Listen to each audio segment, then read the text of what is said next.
I'm very disappointed in a member of Congress who I vehemently supported and told people to vote for. I'm going to tell you who it is.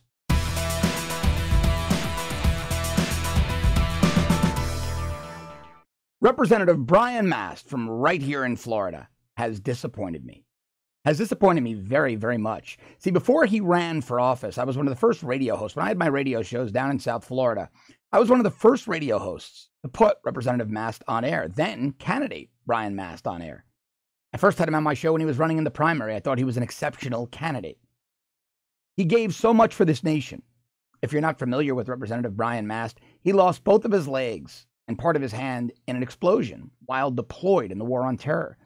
He was a bomb disposal tech, an EOD tech, with our special operations community. The man is an American hero through and through. A really nice guy. He had brought his wife and young kids to the studio. Wonderful, wonderful family. Good people, a great American. But I was most impressed. I respected, and I still respect, eminently respect his service. But I was most impressed with what a sharp guy he was. What a likable guy he was. Smart, aware, strong command of every issue, passionate about veterans issues because he himself was a disabled veteran, is a disabled veteran. And so I had him in my studio. I was so impressed. I kept inviting him back on and inviting him back on my shows. And then I started getting active because I work with candidates who I think are very, very good for this nation. I encouraged everyone I knew who lived in his district to vote for him. I continued to have him on air. I would see him at events. I would introduce him to people and vice versa. I would meet people that he was interacting with, and I would say nothing but great things about Representative Mast. So imagine my surprise and disappointment when I see him sitting on television next to far-left Representative Ted Deutsch, who has been lying to his constituents. And I'm one of Representative Ted Deutsch's constituents in Florida's 22nd Congressional District, about AR-15s being illegal before 2004. That wasn't true. The 1994 to 2004 assault weapons ban didn't ban guns. It simply banned minor accessories, cosmetic accessories on the guns, things to make them, that made them, to Democrats and progressives, look more scary. They thought by eliminating these little accoutrements that the guns would be less scary looking. Functionally, they were identical. And there was no more or less crime under this bill than there's ever been. Crime saw a steady decline in the United States on the whole, even after the assault weapons ban sunset in 2004. In other words, it naturally expired in 2004. Representative Brian Mast did something last week that really, really disturbed me. He wrote an op-ed in the New York Times in which he said, "I'm a Republican. I appreciate assault weapons, and I support a ban." He then doubled down yesterday or today in the Palm Beach Post, saying, "I'm going to talk to the president about an assault weapons ban." But he went further.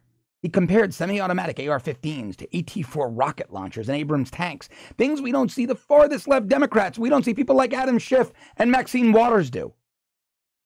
Now, while Representative Mast is outstanding on veterans issues, he's been conservative somewhat on other issues, although Conservative Review gives him less than stellar ratings.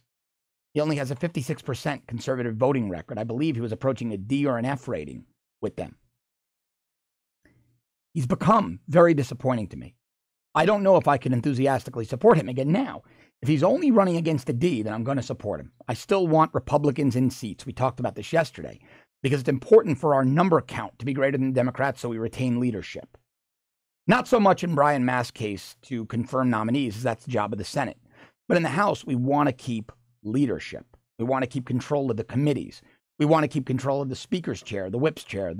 We want to keep control of the ability to let bills see the light of day on the floor. We don't want to be in a defensive position. We want to be on offense.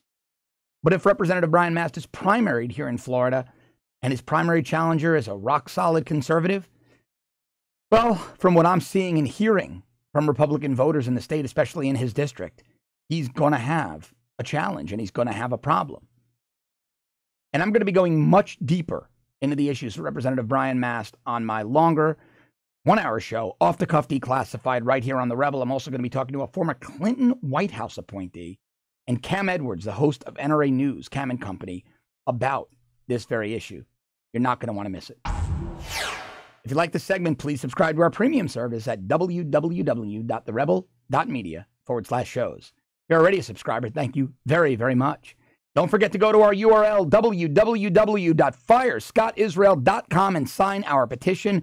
We want the Broward County Sheriff, Scott Israel, fired for incompetence, dereliction of duty, malfeasance, and simply being unfit to lead, command, or serve. Also, don't forget to go to your app store and check out the Rebel app. It is a great, fast, efficient way to get all of our awesome content.